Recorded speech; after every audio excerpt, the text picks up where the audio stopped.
p.m. here in the Aldermanic Chamber. Would the clerk please call the roll? Yes, Alderman Wilshire, Here. Alderman Karen. Here. Alderman Klee. Here. Alderman Gathright is unable to attend this evening, and Alderwoman Melizzi Goli. I'm present, and we have a quorum. We also have Carrie Skana from Urban Programs with us. Okay, so tonight we have the public hearing on the Community Development Block Grant, and I'd like to invite Carrie to join us, please.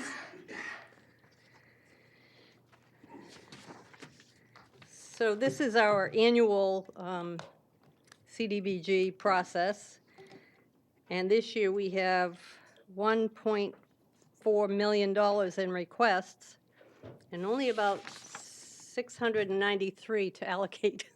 So it's going to be a tough year. Just want to point that out. All good causes, all good organizations looking for funding. We'll do our best. Did you have anything to add, Carrie, before we ask for public comment? Not really. I mean, if you want me to just give a brief overview of Sure. the program. So each year, the city receives Community Development Block Grant funds and Home Investment Partnership Program funds. We put out a request for proposals each year for the CDBG funds, and typically we used to receive our allocation in about February from HUD. That's been delayed over the past few years, and last year it was May when we received our number, so we'll work on an estimated number. We don't know what the allocation will be. It's a formula. They're anticipating, or the word is that nationally CDBG will be level funded at the congressional level, and that doesn't mean we'll get the exact same amount. The formula takes into consideration population, poverty density, housing density, things like that. So it does vary from year to year. But what I've presented is just a round off of last year's entitlement to give us a number to work on. As we develop the action plan, we should have a contingency for if the grant comes in a little higher or lower, how those funds might be allocated. Sometimes communities say, well, if we had a little more money, we'll fund this project. Others say we just disperse it proportionately. There's various ways that we can address that. Tonight's public hearing is to get input on what we think the priorities should be, and that's from the community on this year's action plan. This is the 5th year of the consolidated plan, which is the big plan that we do. It's a 5-year plan, and it involves a lot of community input, and that sets the priorities and identifies the needs for how these funds should be spent over a 5-year period. So as I mentioned, this is the last year of that 5-year plan. We've done well in meeting a lot of the goals in the plan, given the funding that we've received. Unfortunately, the funding typically has been reduced each year rather than increased. So we haven't been able to meet all the targets. I think we'll also never really truly solve all of the goals or needs in the community.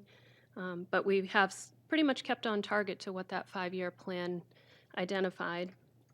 This coming summer, we'll start that process again. So just a little plug that we'll be looking for community input to develop another 5-year plan. But tonight's hearing is just to speak about our 1-year plan that will be submitted as soon as we get that number from HUD. Typically, the funding doesn't come in until the fall on a good day. So although we're starting the process now, sometimes it's almost a full year before we have the money and can really get the projects rolling out in the community. And that's it. Thank you. Okay, for those of you who haven't signed up, I guess I should get the sign-up sheet. Would you mind grabbing the yellow sign-up sheet? If any of you haven't signed up, there's a sheet in the back if you want to speak. Probably most of you have already. Okay.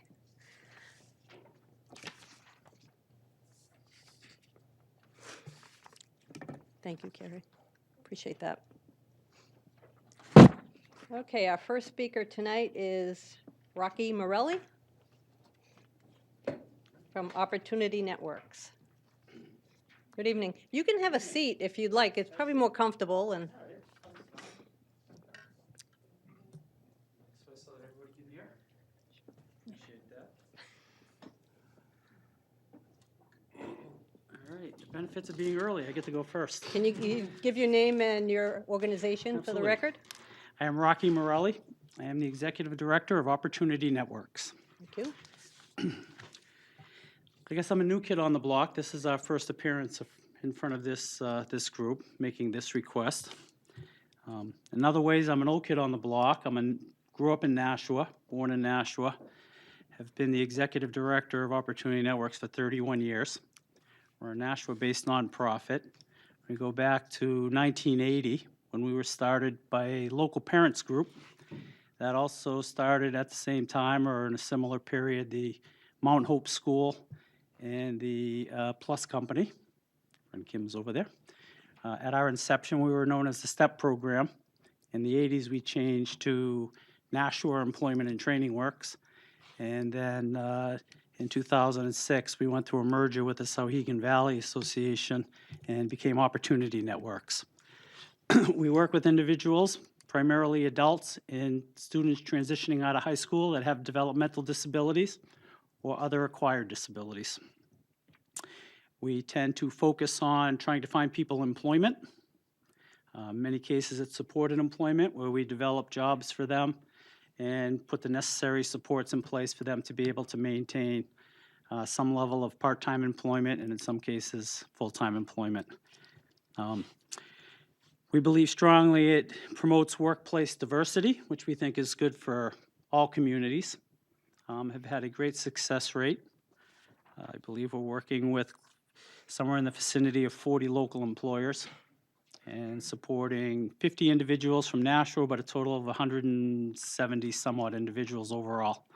And one of the greatest impacts that we also bring to a community, excuse me, is not only do we support the individual with the disability, but it creates a situation where there's a lot less pressure on their families that they have to provide care for them so that they're able to maintain regular schedules, regular jobs, regular lifestyles that allow them to stay active in their current situations without having to make drastic changes to their family structure. We're asking for building repairs. We do a lot of work throughout the community. We're big on inclusion and integration, but we do work out of our facility. Our facility, we moved in 30 years ago in 1988, so it's kind of a little bit run down, and we think it's important that we make some repairs in the way that our funding works. We receive a lot of state and federal funding, a lot of Medicaid dollars. It's hard for us to budget money for capital repairs and those types of things. That's why we seek your assistance. And the other area that we tend to do a lot of focus on these days is really working with people to live healthy lifestyles. When people have disabilities, they can be very lethargic in their routines. They don't often make good, healthy choices, and we're spending a lot of time focusing on those types of activities, which we also think brings savings to the healthcare systems, other parts of the community, and really make it so that the awareness of health and wellness is an important piece for everyone throughout the community. So we've developed relationships with a number of the local health facilities, Conway Ice Arena, those types of things. So very important, and those are things we focus on. So I thank you for this opportunity to just explain a little more, to supplement our application, which has other information in it, but I appreciate the opportunity, so thank you. Thank you very much. Keep up the good work. Norm Bouthillette.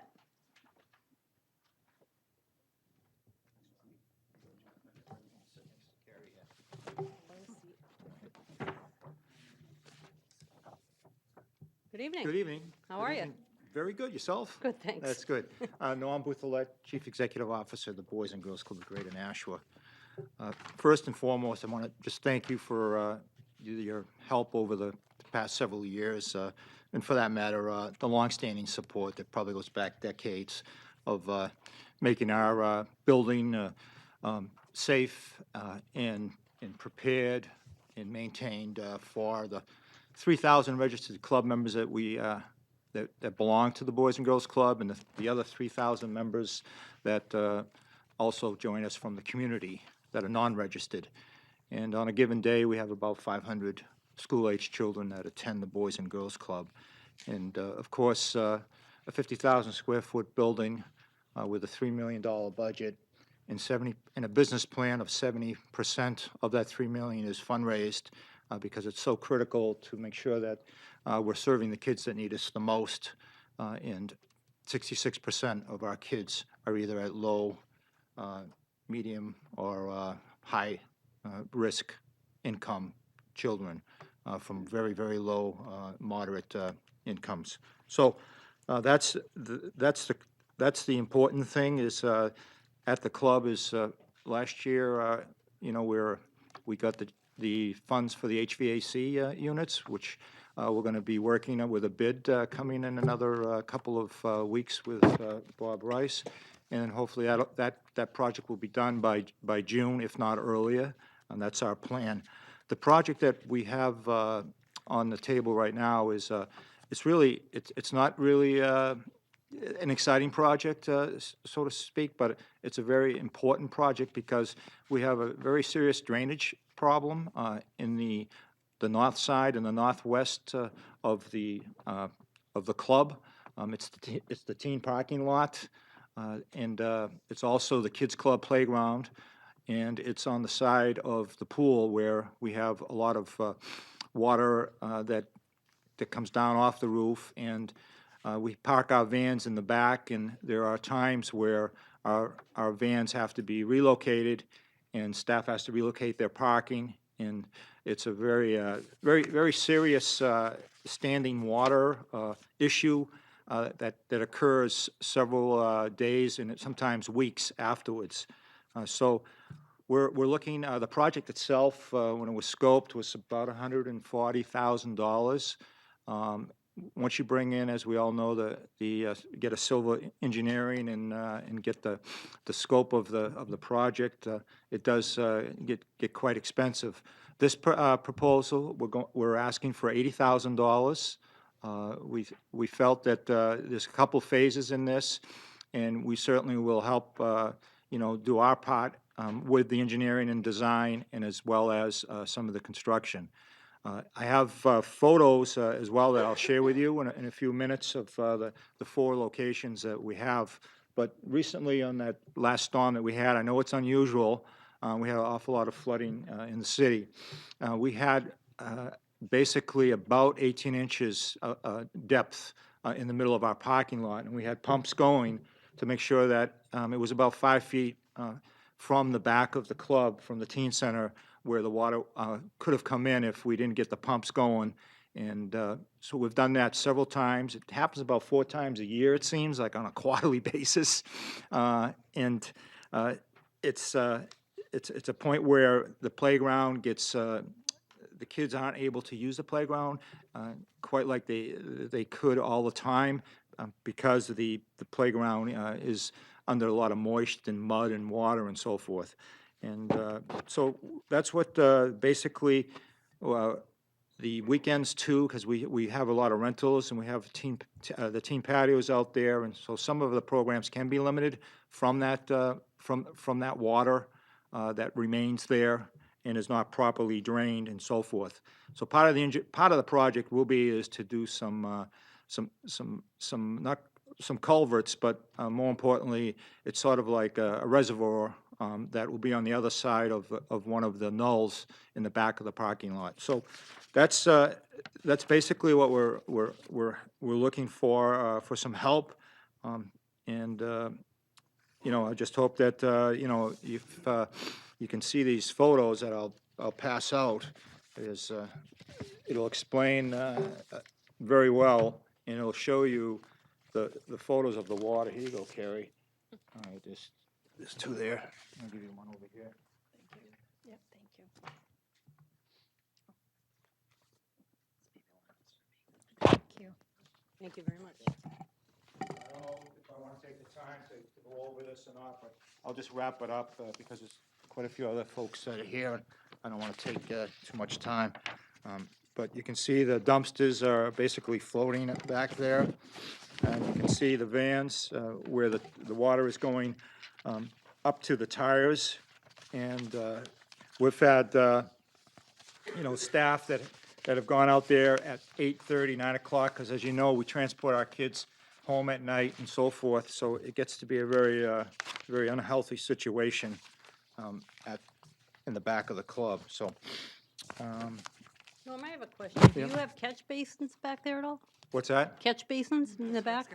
Yeah, Laura, that's a great question. Yeah, we have, they're dry catch basins, and they just don't handle, to be honest with you, I don't think they were properly engineered once upon a time, and I'd rather not get into that history. And and the other catch basin does, in the middle of the parking lot, does extend out to where there's a ball field there, and the end of the city street there, Simon Street, there is a catch basin there. But the situation is that we've had it looked at several times, but the one that's in the middle of our rear parking lot actually, say it's about 8 feet deep, but it goes up. And so when the water comes down the side of Grand Ave, on the side by the gymnasium and so forth, that water just comes right into the parking lot, and it has nowhere to go once that drain is set up. And I've had the city many a times; they've been really helpful coming to. I don't know what the terminology is, but to blow them out or whatever, or to clean them up and jet them or whatever. Yep. And it just hasn't worked over the time. And so we're kind of at wit's end, and if you can, help us with this whole cause, and I know money is always, there's so many great causes and great projects that sometimes fall in precedence over something like this. But any help would be beneficial for us to just try to do the best job possible in taking care of this particular matter. So. Other than that, just thank you very much, and if you ever want to come over for a site visit or We'll visit come after the club. rain. In the rain. In the rain. Bring your galoshes. I did have a photo of a kid with a yardstick, and so forth, but I didn't want to give you too many visuals. Thank you, Norm. Thank you. Yeah. Norm, do you have any more copies of Oh, that? yes, I do. May I have one more just to put with our minutes for this also? Please. Thank you. Thanks, appreciate it. David Viliotti.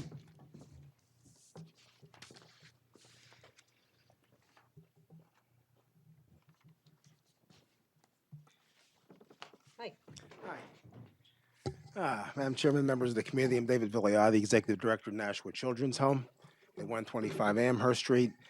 Nashua Children's Home provides residential care we were founded in 1903, first of all. It's the Nashua Protestant Orphanage Association. So we've been around in Nashua for a number of years, providing services to at-risk children and their families. Our largest and largest standing program is our residential program, which provides care for 46 boys and girls between the ages of 6 and actually up to 21 years of age. These are kids that are sometimes horrifically abused, sometimes involved in delinquent behavior. Certainly a great need, and they're referred by our state's Child Protective and Juvenile Justice Agency. So that's our largest program. We also provide educational programming for 30 students that are identified with special education needs, referred by local school districts. And then we have our transitional living program, which operates almost entirely on charitable contributions, which provides housing and ongoing staff support and encouragement to 9 young adults that are 18-year-olds that have aged out of the Child Protective Juvenile Justice System and face the challenges of adult living on their own, absent any financial support from their families of origin. The proposal we have for you tonight, and we certainly appreciate all the support from this committee for block grant funding for various projects for Nashua Children's Home throughout the years, is to replace the windows at our girls' home at 86 Concord Street. We're asking for $45,600. It's a large old brick mansion there, one that goes back to the 1890s as far as its inception. And we've owned that property since 1993, and certainly none of the windows have been replaced at that time. It provides housing for 12 adolescent girls and is greatly in need for energy efficiency and a number of other factors to have those windows replaced.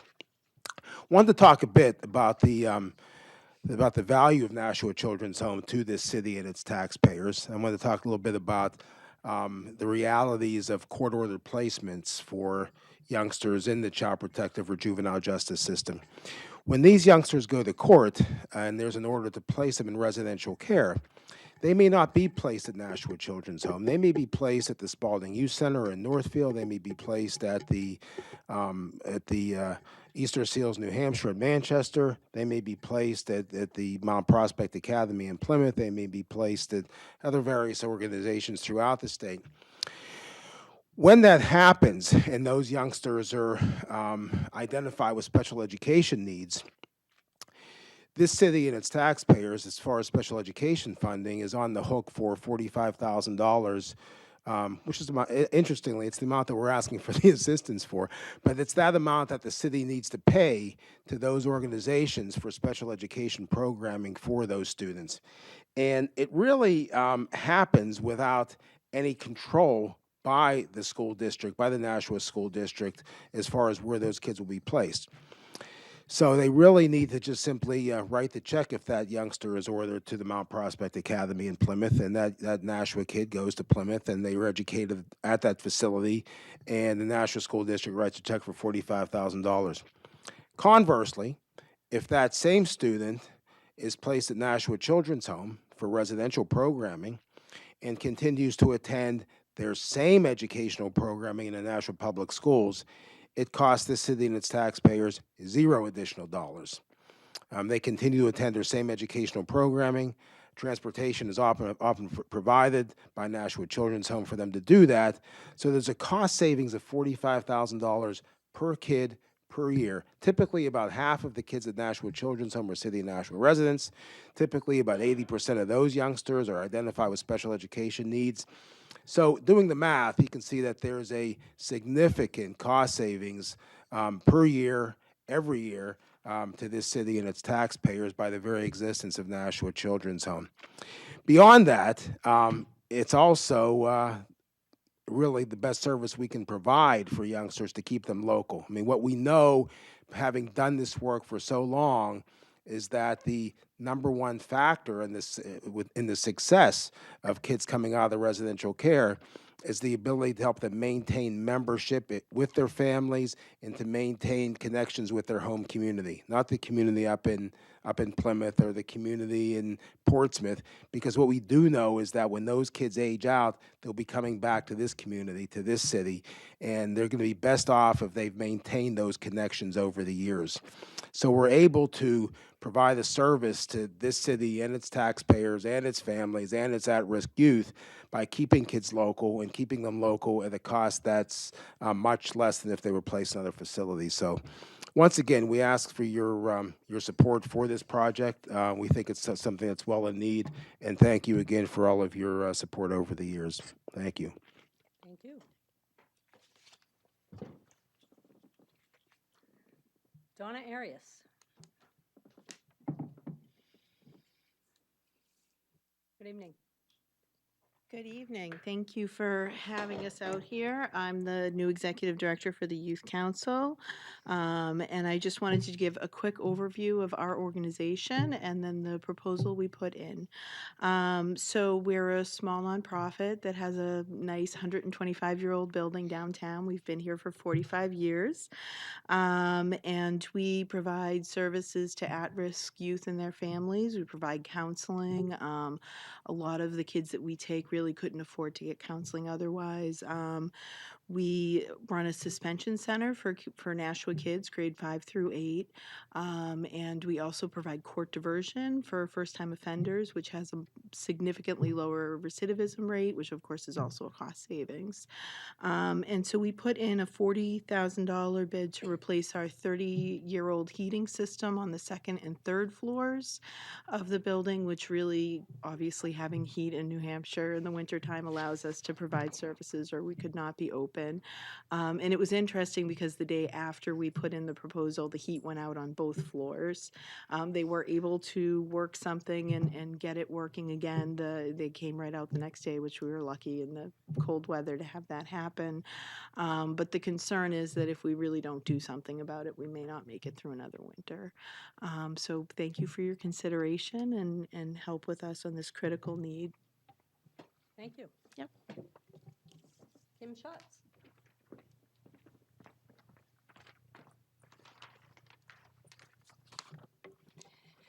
Thank you for the opportunity to speak with you this evening. I'm Kim Schatz, the Executive Director of the Plus Company, which is located right over there at 19 Chestnut Street. We bought our building about 7 years ago and actually received CDBG funds for half of our parking lot back then. The other half apparently didn't need it. We provide supports and services to adults with developmental disabilities and acquired brain disorders. We serve over 400 individuals, and we use our Chestnut Street office as sort of home base for folks. People come, begin and end their days there. Some people may spend a good part of their day there, particularly if they're elderly and medically frail. We are calling our proposal They're Old and We're Cold, because we are also looking for an HVAC systems. The units are up on our roof.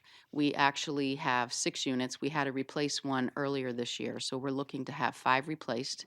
The interesting thing is, because they're up on the roof, it's much cheaper to do them all at once because they have to bring a crane in. So every time you bring a crane in, obviously, if you did one-offs, it would just cost more money. We're requesting $77,500 to have those 5 units replaced. So we're hoping you will take that into consideration. Is there any questions? No? Thank you. Yep. Krishna Manjapudi. Hi there.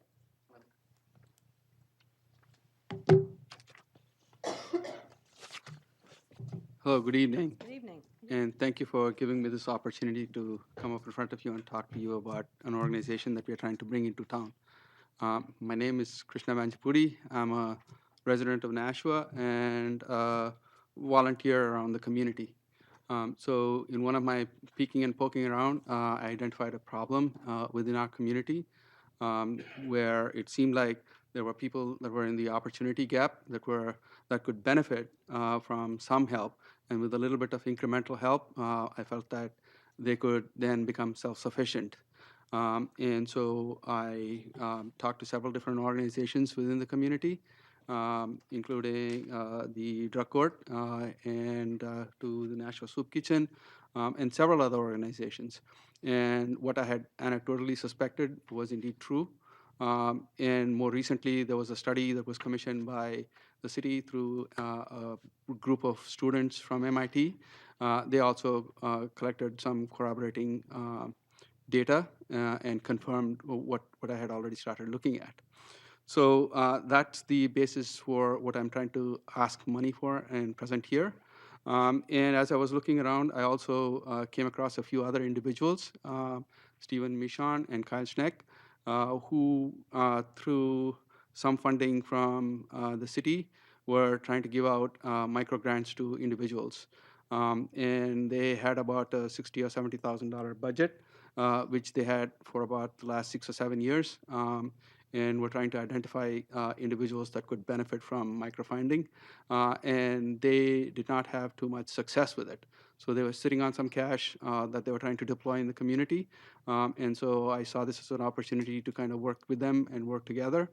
And the meeting of the minds kind of made this a 1 + 1 = greater than 2 situation. So we identified an organization. We were trying to create I was actually trying to create an organization on my own with a playbook that I had, which is a pretty daunting task.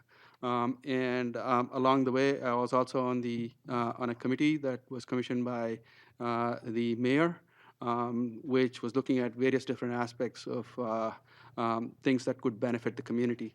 And in those discussions with the community leaders, what came out were 3 different initiatives.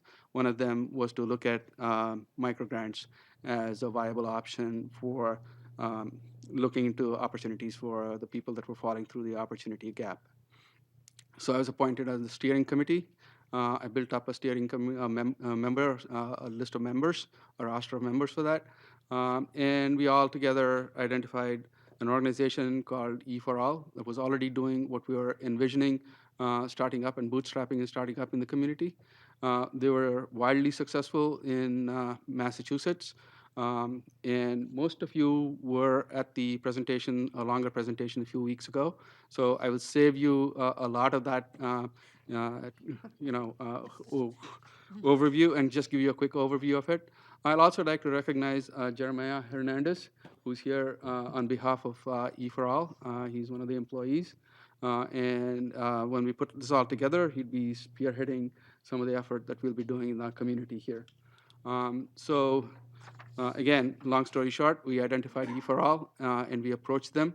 We had been looking at this organization for about 6 or 8 months now to confirm that whatever they gave us in slideware was really true and that they were doing what they claimed to be doing, and only to find out that they were doing a lot better than that. So again, a few statistics. The organization has been around for 6 years. They are working in Lowell and Lawrence, Fall River and New Bedford, and in Lynn. Within those communities, they have created about 400 entrepreneurs in the last 5 years. Do I have the numbers right? 300 entrepreneurs. Yeah. Jeremiah Hernandez, for the record. There you go. I learned the last time I was here. 300 entrepreneurs in 6 programs. 2 that you missed were Holyoke and Cape Cod. And we're looking to expand into other communities.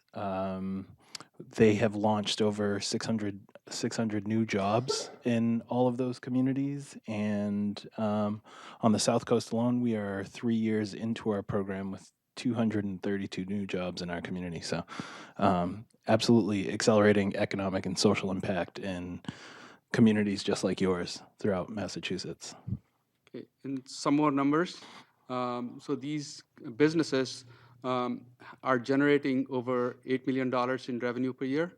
And these organizations and people that have started these small businesses were previously unbankable, meaning that no bank would ever approach them and give them the money for the businesses that they started. They are now in a position where they have $11 million capital that they have gone after. Again, like I said, this is just astounding numbers. And a few other numbers too. Of all the startups, 73% of them are women-owned. 59% were previously unemployed people. These are entrepreneurs now. And then 57% of them are minority-owned, and 52% are owned by immigrants. So this is exactly the kind of demography that we are trying to reach within Nashua, whether it be the Rohingya community or some of the other organizations that I talked about. So I think it's a good fit, and bringing that organization here and setting it up as a public and private partnership will only benefit our community.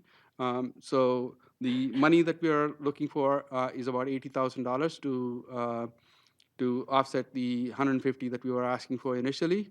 And thank you for the initial $70,000 that you granted to us.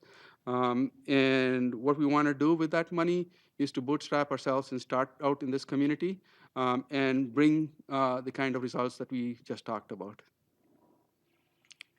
Any questions? Alderman Karen. Okay, so I'm looking at their proposal, and it says 80,000, but you list it as 40,000. Did you cut that in half? No, we did not. We were looking at $150,000 over 3 years. And so $70,000 was allocated in the past. So what we're looking there for from this year is $40,000 of additional monies. Okay, thank you. So it's 40. Thank you very much. Okay, thank you. Thank you, Jeremiah. Michael Reinkett from National Soup Kitchen. Good evening. Hi. Well, sorry. Hi, my name is Michael Ronka. I'm the executive director for the Nashua Soup Kitchen and Shelter. I'm here in town, and I'm speaking to our proposal for the CDBG funding. And just a little bit about us. The Nashua Soup Kitchen and Shelter has been in our community since 1981 is when the kitchen opened up. 1984 is when the shelter opened up, and the two organizations merged in 1989. The first building we purchased for shelter over on Ash Street was in 1986. The second building, I believe, was in 1992.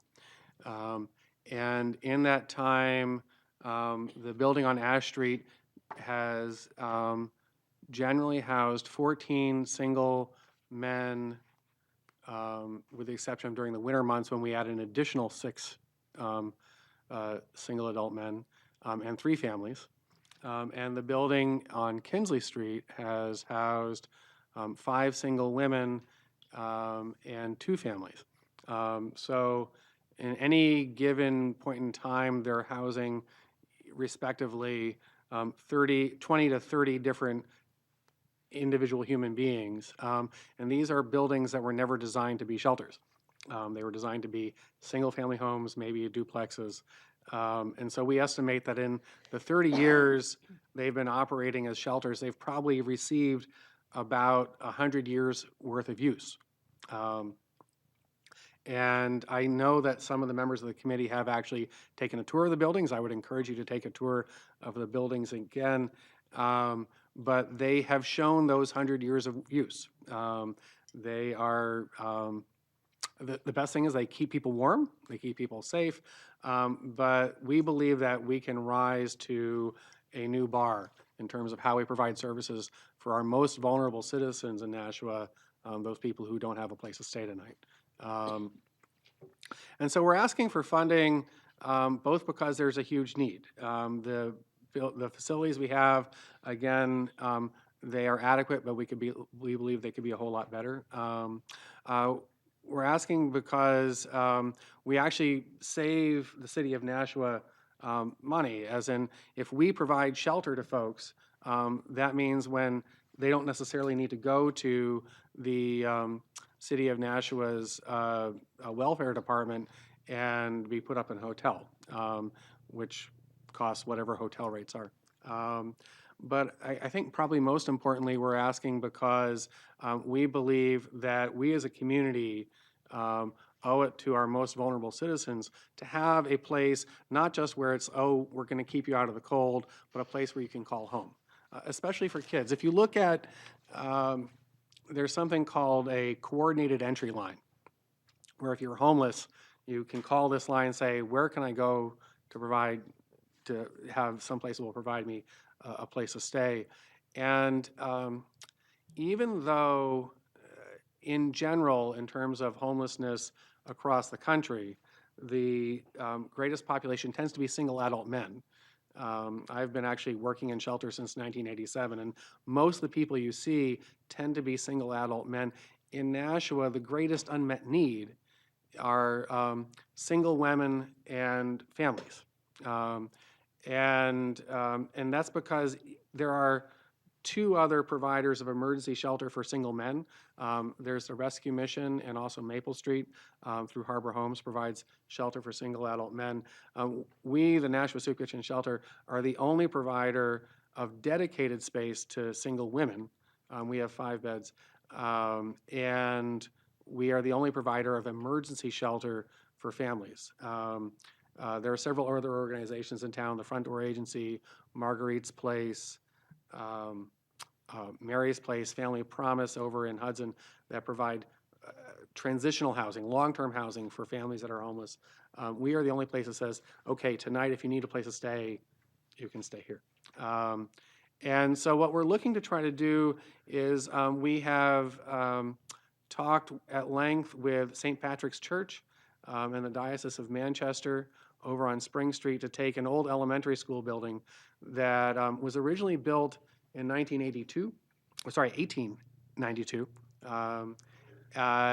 but hasn't been used as an elementary school in about 40 years. It's had a couple of uses since then. Currently, it provides a place for the Gate City Bike Co-op, but it hasn't been used as a school in about 40 years. And we'd like to turn it into a shelter for single men, single women, and families. This would at least double the number of beds we would be able to provide to single women. This would at least double the number of families we'd be able to serve. But before we do any of that, there's an issue with the building, which is that if you were building a building 100 or so years ago, they tended to use a lot of asbestos. And so we looked at it and we got an estimate from a very reputable company about how much it would cost to abate the asbestos. And we basically said, we will take care of the renovations. We will take care of making this a warm, safe, and wonderful place for families to stay, for kids to stay. But we could use some help with the asbestos abatement because it's a pretty big deal, as you see. And so our application is just around abating the asbestos. And we feel pretty confident about this project. We have a 40-year lease with the Diocese of Manchester. It's a 40-year lease that they are letting us use the building for free. So that's a pretty big gift on the part of the Diocese of Manchester. But even if for some reason our project weren't to go through, we think abating the asbestos would be good for the city of Nashua because, again, that building has not been used, and it's right in the heart of downtown. Hasn't been used fully as a building for about 40 years. And so if we were to abate the asbestos regardless, it would be helpful for the city of Nashua because then that building could be brought to new life. Anybody who goes into that building is going to need to take the asbestos and deal with it. And so we think that it is a great investment for the city of Nashua, whether we're providing emergency shelter for families, single women and single adult men, or whatever else we're doing. It'd be great to see that building be passed. It was built over 100 years ago. It'd be great to see that building passed down to people 100 years from now and say, look at this wonderful building, look what we can do with it. What's the square footage of that building? It's about 5,000 square foot floor, so it's about 20,000, it's actually 21,000 square feet for the entire building. Thank you. Yeah. I have a question. Have you, now you said you have a shelter specifically for women and families. Have you had to turn anyone away this winter? We do, actually. We get calls every week from families seeking emergency shelter. Sometimes those families will end up going to the City of Nashua Welfare Department and Bob Mack and his wonderful staff to receive some kind of assistance. Sometimes they may not be eligible. Sometimes they may not be from Nashua specific, but maybe from Hudson, maybe from Merrimack, maybe from Litchfield or Hollis. And so then they'll end up coming to us. Or they'll say, or we'll say, actually, all of our family rooms are full. You need to find somewhere else. And that means that you have families doubling up, tripling up.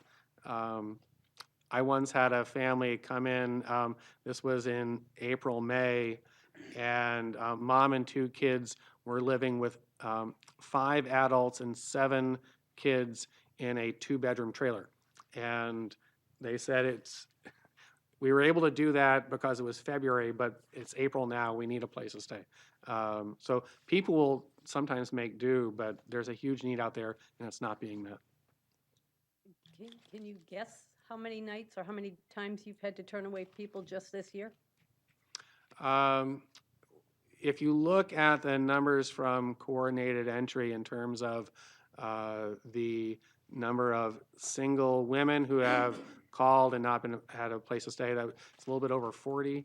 And if you look at the number of families that have called, it's between 40 and 50. I don't remember the exact number, but it was a little bit higher than the single women. That's a snapshot. There are more people that call and just say, I need a place to stay, and we're like, we don't have a place to stay for you right now. So and part of it is that, the city of Nashua, in general, is doing well. If you own a home in Nashua, you probably saw the value of your property go up, which is great. But if you are a single mom with a kid or 2 kids and you need a place to stay, a 2-bedroom apartment, according to Department of Housing and Urban Development, the average rent for a two-bedroom apartment in Nashua went from a little bit, I'm going to ask Carrie for help, a little bit over $1,200 a month last year to now over $1,400 a month this year. So that's a $200 increase, but it's, more than a 10% increase in terms of rent. It makes it really, really difficult for especially families with kids. Was that about right? That's correct. Anyone have any questions for Michael? Thank you very much. All right, thank you. You bet. Thanks for being here. And that concludes our public hearing. Is there anyone that didn't sign up to speak that would still like to speak? Okay, seeing none. I will call the public hearing closed at 7:47 and open the regular meeting of the Human Affairs Committee. Would the clerk please call the roll? Yes. Alderman Wilshire, Here? Alderman Karen, Here. Alderman Clee, Here. Alderwoman Melizzi Golia present, and Alderman Gathright was unable to attend this evening. Thank you. Thank you. Public comment? Seeing none, communications. We have one communication from Carrie Skana, UPD manager, regarding the development of the fiscal year 2020 annual action plan.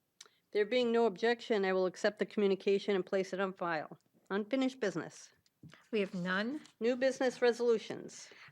We have R 19105 relative to the acceptance and appropriation of $25,000 from JSI Research and Training Institute into Public Health and Community Services Grant Activity FY19 Environmental Health Tracking, and I will move to recommend final passage. Motion before us is to recommend final passage, but I know we have some wonderful people here from Public Health. Would you care to join us? Whoever you brought, come on down. Sit wherever you'd like. We have a few seats available.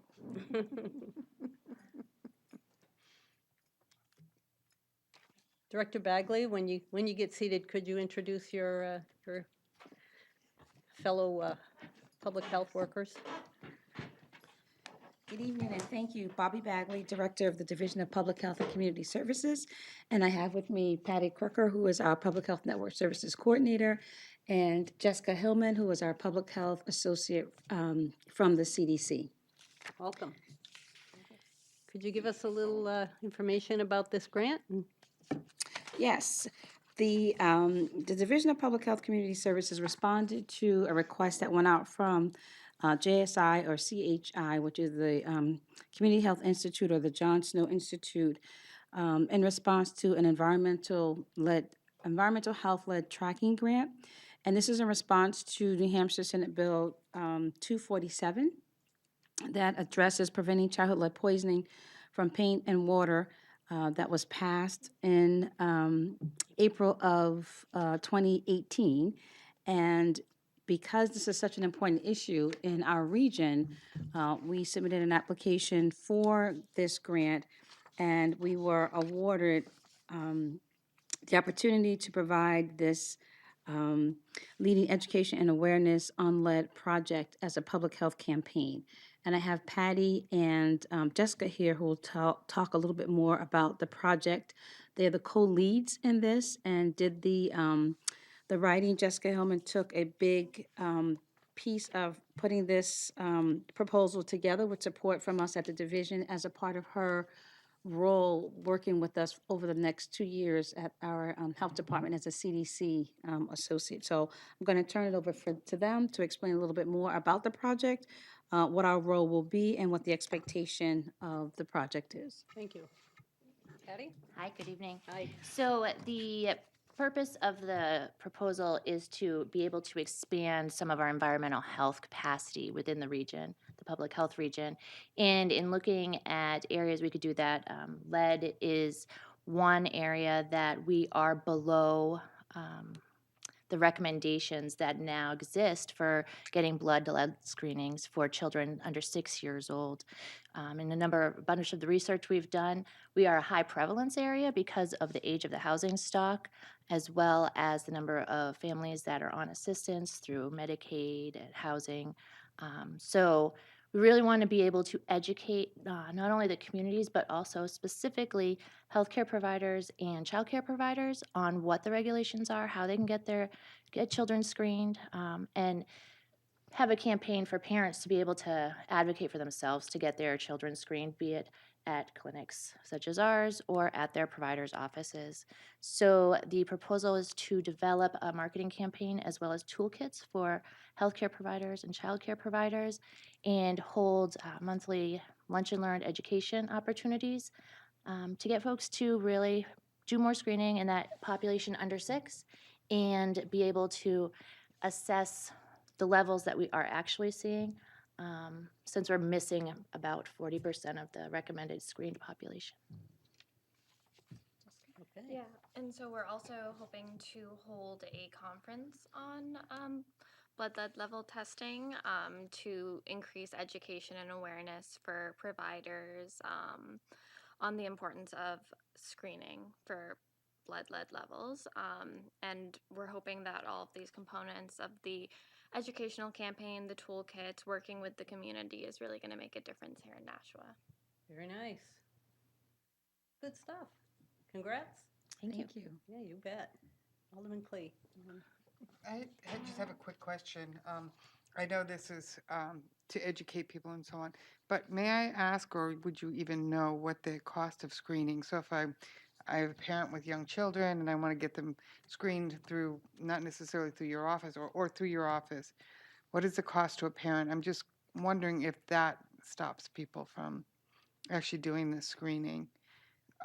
Obviously, they may not know about it too, but then once they do find out about it, it's like, And blood lead screening is covered by insurance.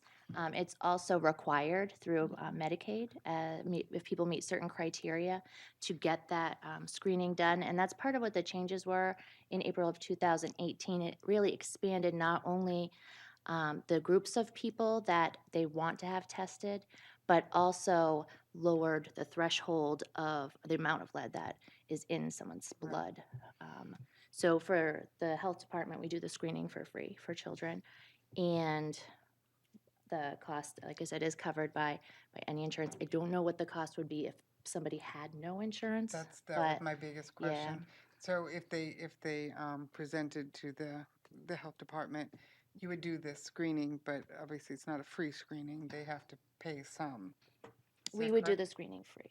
You do the We would screening do the for? screening free, but in answer to your questions, as far as the exact cost, if a person didn't have health insurance, I don't know what that cost would actually be. Okay. As Patty mentioned, it is covered by Medicaid insurance and it's covered by the other healthcare insurances that families would carry, but I don't know what the exact cost would be without. So we could find that yeah. information out and send that to you. I think this is great. I think we need to educate people, but as part of the education is how can we help them to facilitate it?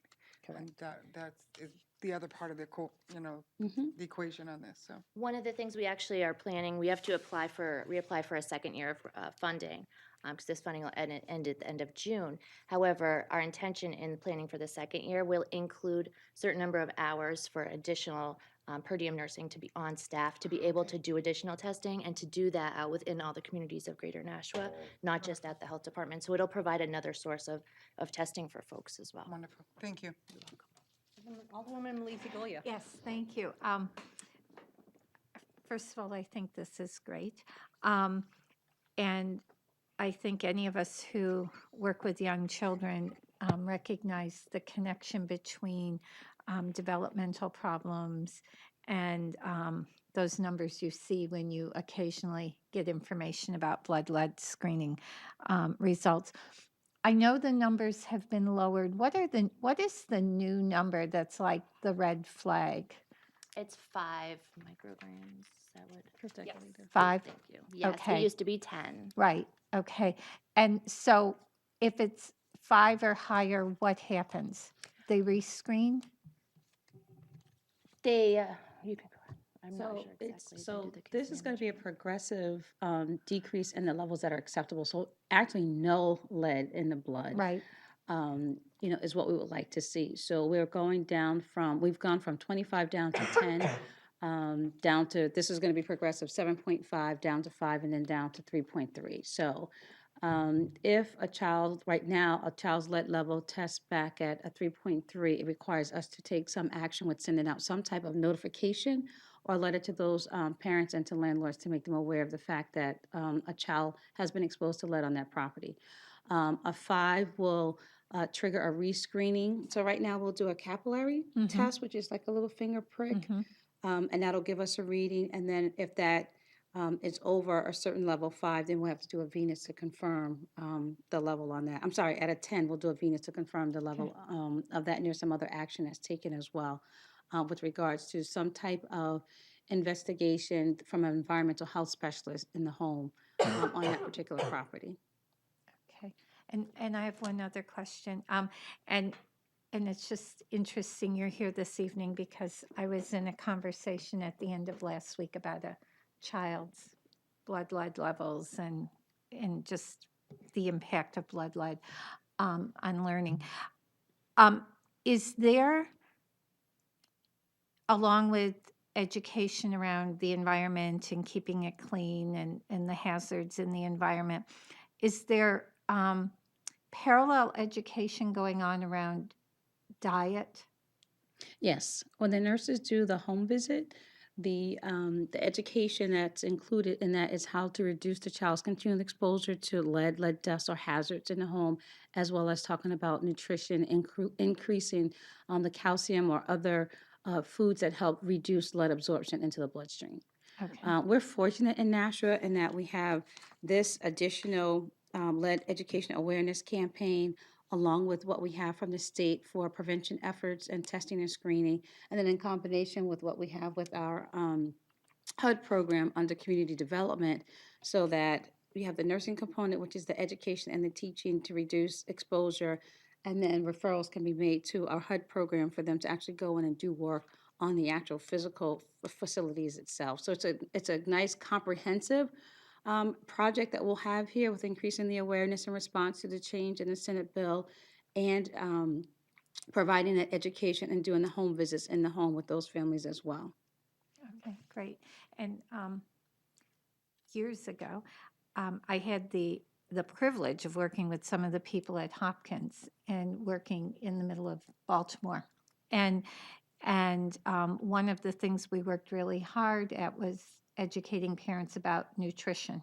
And it wasn't just don't allow your child to eat things with lead, but these are the things you can do to help keep your child safe, in low fat, high calcium, those sorts of things. And I think that part of the message isn't always out there. It's just clean the environment and look at how old the paint is, and don't use paint from a shipyard to paint your deck or whatever. Right.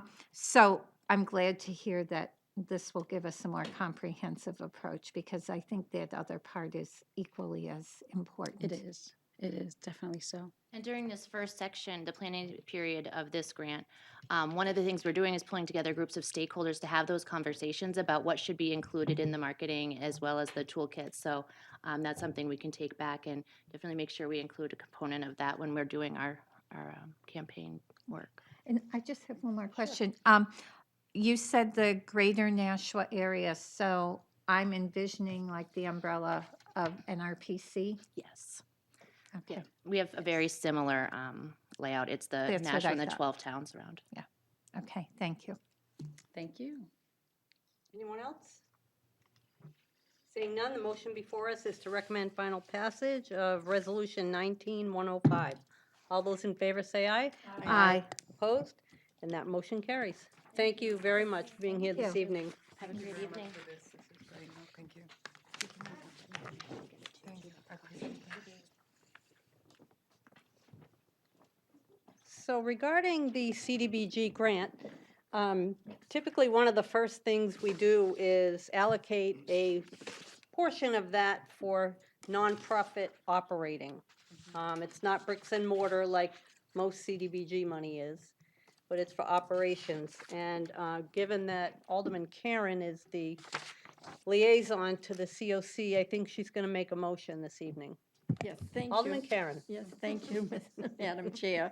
I'd like to make a motion to allocate $98,700 to the CAC for the nonprofit operation agency requests. You've heard the motion. Is there discussion on that motion? Alderman Karen. Yes, thank you. Because the mayor is trying to get his budget to the Board of Aldermen sooner rather than later, the commission has a deadline of February 21st. So we're trying to finish up with the agencies, and if we could include this money in our totals when we allocate, would make a lot easier for the group. We're meeting on the 14th, the 19th, and the 21st to finalize. We have to have everything done on the 21st. So I would ask the committee to approve my motion so that I can report that to them this week if possible. Thank you. The motion is to allocate the $98,700 to the community grants. I just can't get it. It's review and comment to me. Does it need a second? Sorry. I'm sorry? Does it need a second? No.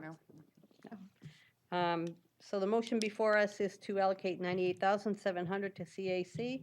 Any further discussion on that motion? Seeing none, all those in favor say aye. Aye. Opposed? And that motion carries.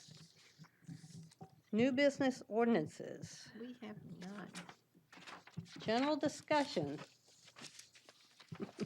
Okay. While we're here and it's all fresh in our minds, I just want to I've been crunching up the numbers, yes. make mention that we have our work cut out for us We this do. year. I mean, we have our work cut out for us. We take the 351,300 from the first three line items out, right? Correct, out of the 693,000? I mean, 693, yeah, 693,000. So out of that, you take out the first three lines on this spreadsheet? Right. That's what you're asking me? That's correct, and that That's leaves us 351,300, it leaves us with $342,179. $342,000, and we have 1.158 million in requests. 1.158, where is that coming from? Right That's, at the bottom. well, I took out Yeah. the other, so that's, so we have 1.4 million in requests, right? But I took out Yeah. the three top lines, so Yeah, but that's if you- where if we you- ended up with the, If you add the rest of it, it comes out to 1 million, it's still over $1 million. I know, right? $1,078,403. yeah, And, yeah, right, and So we there's ha- only $342,000 too. available to distribute, correct. In And the we have some big requests. We have the soup kitchen asking for $330,550. That's almost all of it, yeah. That's a lot of money when we have a very limited budget, I Yeah. can say that, but, In the past, we mentioned about giving partial, you know, I remember when we did the windows for the Adult Learning Center, we asked them how much it would cost to do just a certain amount, like the children's area versus the yeah. whole thing. And we will have an opportunity, once we Okay, really that was my get question. into the weeds on this. Probably won't do that tonight, but I No. just wanted to bring it to everyone's attention, how tight this year's, Right. you know, with the numerous requests, how tight this year's budget. I know, I gonna was be. looking at this before we came, and I really would like to kind of look more into the details, like something of the soup kitchen, which is 330. Yeah, that's the 330,000. whole allocation right there. We I could do know. that, but then we'd have to just go home. We can't do anything else, yeah. Yeah, we can't do And, anything and else. my other question is the contingency, the to be determined. When and how is that determined?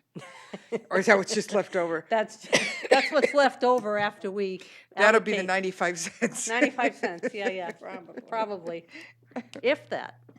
So anyway, I just wanted to point that out. I mean, it's early in the process. We still have, you know, a number of meetings to sit down and go over this. I don't really plan to take any action tonight on this unless someone has a desire to do so.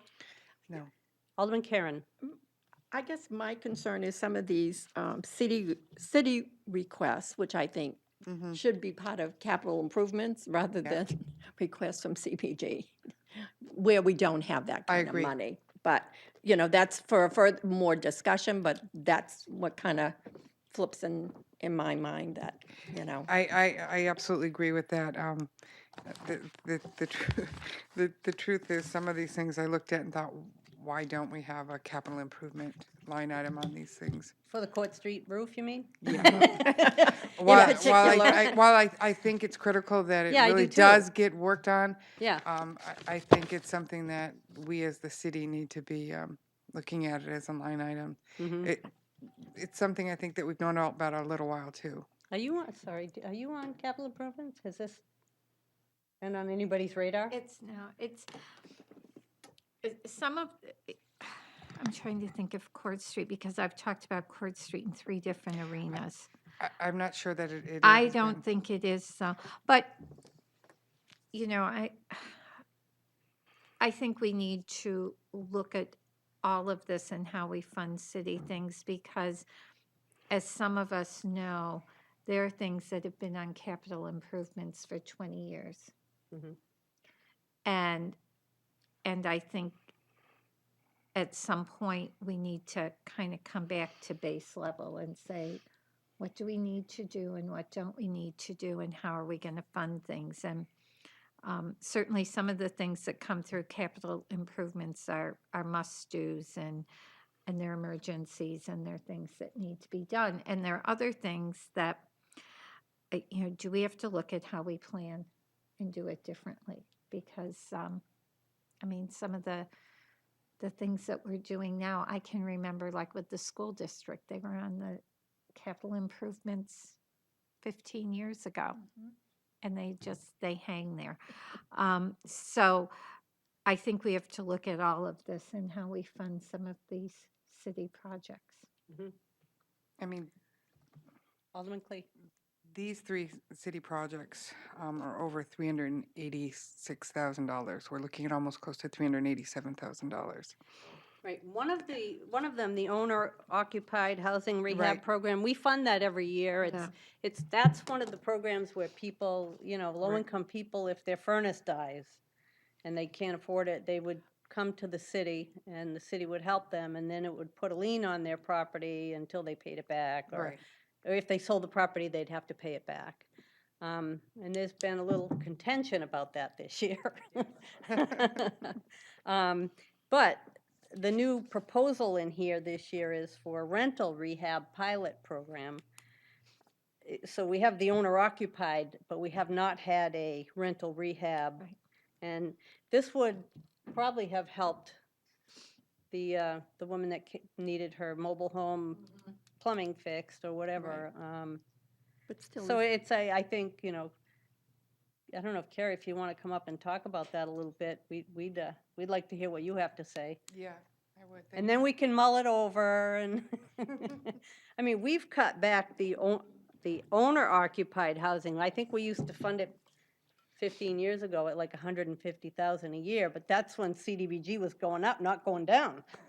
Carrie, would you want to talk about that rental rehab pilot program? Sure, I'd be happy to. Okay. And to your point, Madam Chair, when I first started, I've just had my 11th year anniversary here.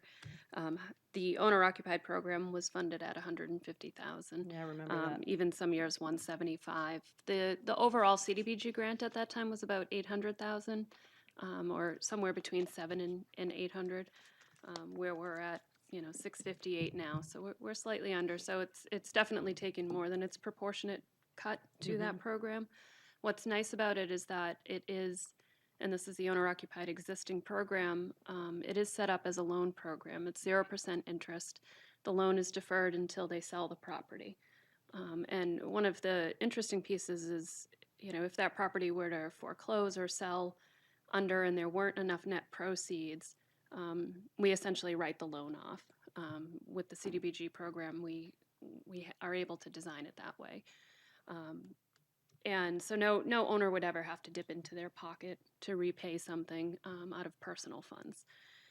That said, we do get a lot of those loans repaid. We estimate at the beginning of the year, and it goes into the number kind of at the top of the spreadsheet of funds available, what we think we're going to get for program income. Typically, I usually estimated around 40,000 this year. I put in 30 just because it's been slow. As you see, the housing market slow a little bit. Although with the reevaluation that just happened, maybe now there'll be a little more equity in people's homes, and they'll want to go refinance or sell, and we'll get a bunch of loans repaid this year. But it did slow down over the last couple of years, so we've been conservative on that. If we, excuse me, if we were to not hit that number of the estimated program income, we'd have to figure out where we're going to take it from, because that is folded into the total awards that go out. So we don't want to be, overzealous with that number. It's better to get more than less. So the program is great because it does create program income, which that base amount goes out into the overall pot. Any excess amount that comes back goes back into the loan pool. So we were looking at what we had for numbers. This year we've received, I think, about 37,000 in repaid loans.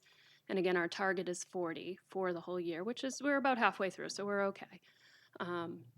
So, I feel comfortable that we'll meet this year's target. And again, if we get loans in excess of 40,000, that will go back into the pot of money. So although it's funded at 75,000 a year, any excess loans help increase that pool and make it available, because really 75,000, we can do maybe 3 or 4 homes with the needs that come in. They're usually about 20,000, 30,000. It really depends on the property. So two fiscal years ago, or fiscal year. I'm sorry, our federal fiscal year has a different number than our calendar year, which has a different number than what we're talking. This is the time of year when I have 4 different numbers in my brain. But it's fiscal year 18 funds. The loans that were repaid came in quite high. And so in the loan pool right now for fiscal year 18, that's where that weird number comes from. There's a balance of $61,784.89. So since that's, coming up on being 2 fiscal years old, or, once we start our new action plan, it will be. One of the needs that we were looking at was the rental rehab. And when we did the consolidated planning, again, I mentioned it earlier, there's a huge amount of public input that goes into developing that plan.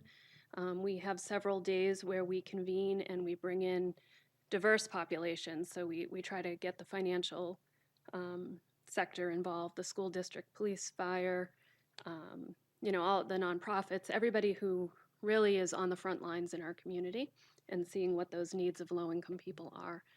And when we did that, something that ranked very high was rental rehab, the need to subsidize rehab.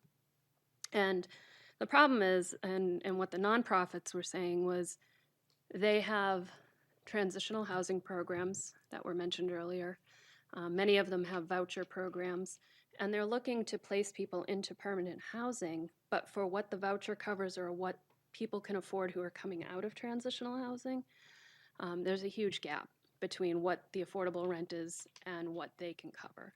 So at the rates that those vouchers or those households can cover, the quality of the housing is just terrible. And so we hear that time and time again, that what's affordable is generally substandard. And, the Michael Ranke from the Soup Kitchen mentioned what the fair market rent is right now. That's quite high. I think some people don't even have mortgages that high for, single-family homes. So there's certainly a mismatch between what's affordable and what the quality is. So it's something that we said, we have these funds sitting here from a couple years ago, and we could spend it on the owner-occupied program. We would spend that down and then move to the next year's allocation. But where we're in our 5th year of the consolidated plan, might we try something a little different this year? And, we don't know. I looked at a lot of different, or tried to look at a lot of different programs across the country, and really it runs the gamut of how communities set this up, which is one of the nice things about CDBG, is that it does allow communities to set up programs to meet their own needs. So some programs, they had requirements for 10 years, 20 years, things like that.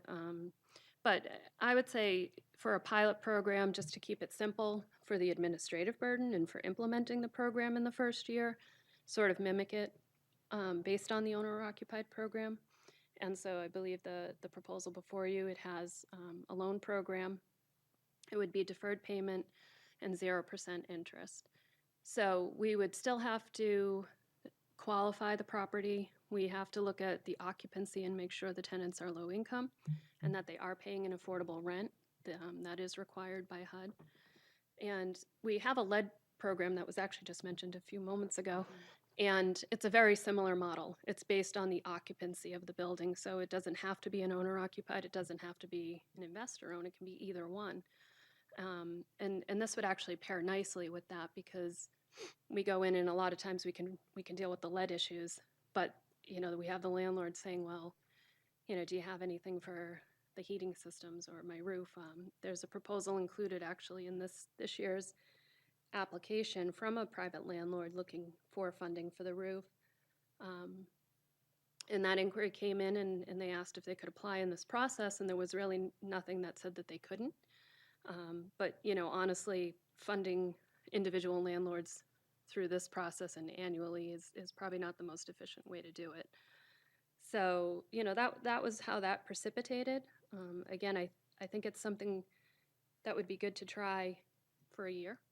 When we do our consolidated planning, it might be a nice time to evaluate where we're at. What is the need, for the next 5 years? I'm sure the need still exists. But also, what's going to be the demand on the program? Is it something landlords are going to want to participate in? Is it something that they say it's too much hassle and there ultimately ends up not being a demand? There's a lot of red tape. There is a lot of red tape.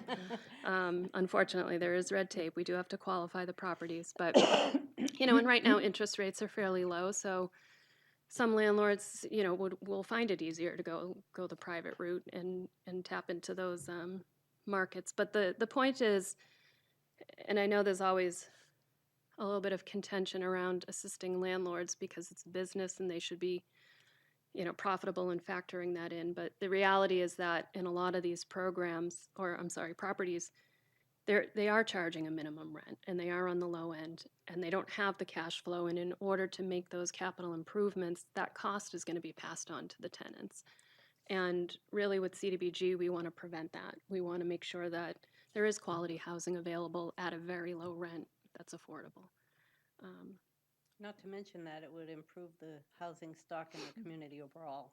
Right. And even for the next tenants that are there. And yeah, and we have a lot of housing stock in this community, and we have a lot of multifamilies concentrated in kind of this downtown area, and just by way of how the housing stock falls, and when you look at the overlays, Nashua's rental properties the area is consistent with its lowest income population and consistent with where, all of the elevated blood lead levels are and that multitude of problems. And it really, you can pull up a map and pull up census data and say, here it is, these are the areas we have to focus.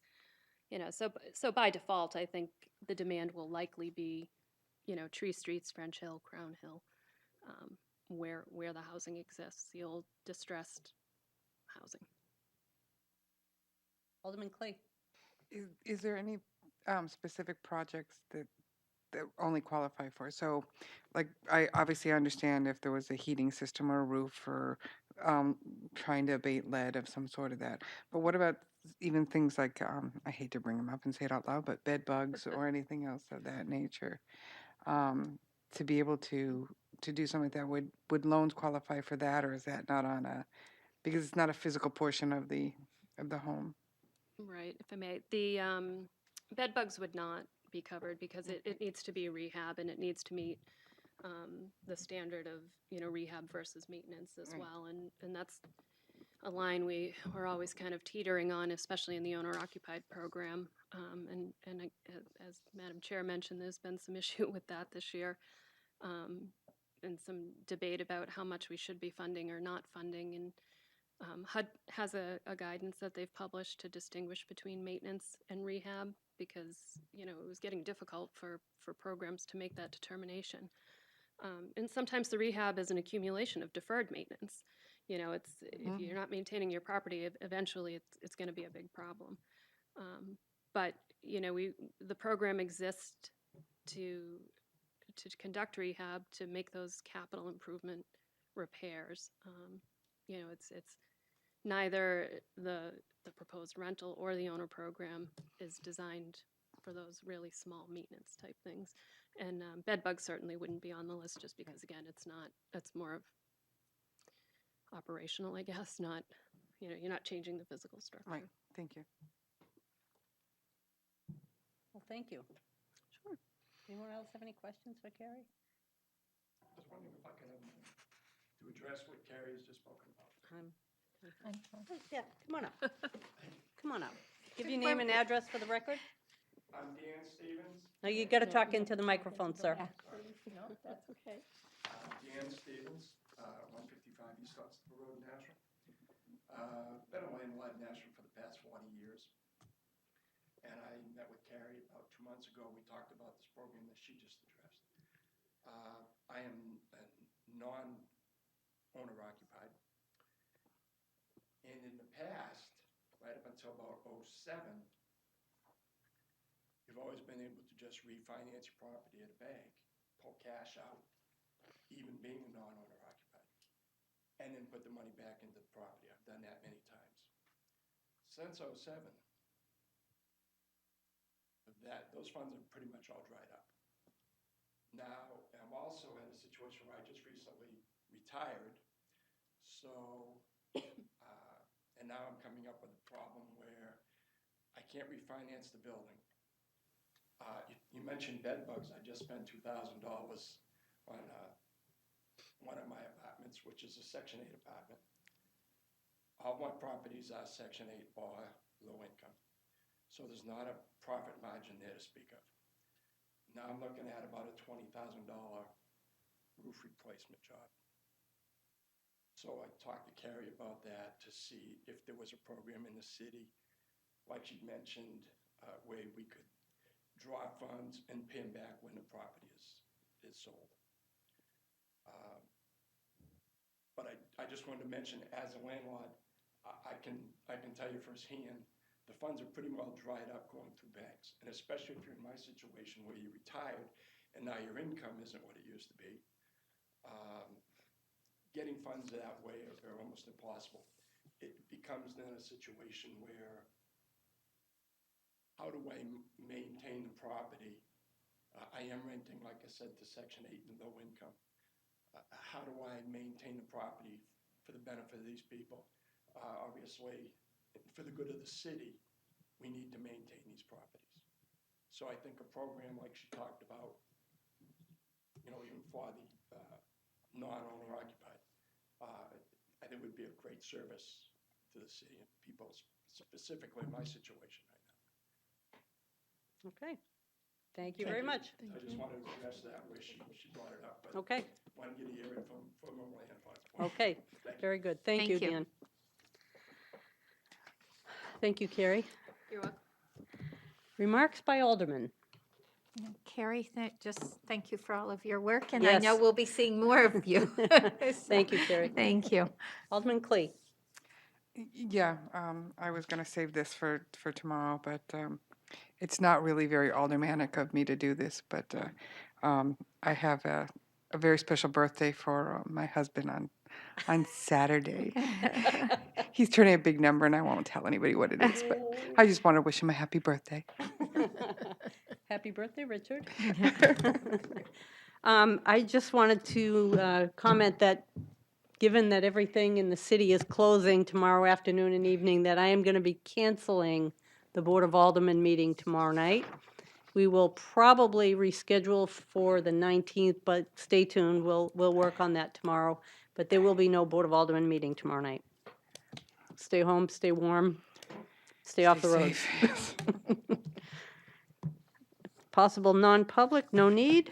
We have a motion. Alderman Karen. Yes, motion to adjourn, and thank you, Madam President. The motion is to adjourn. All those in favor say aye. Aye. Opposed? And we are adjourned at 8:24 PM. Thank you, everyone.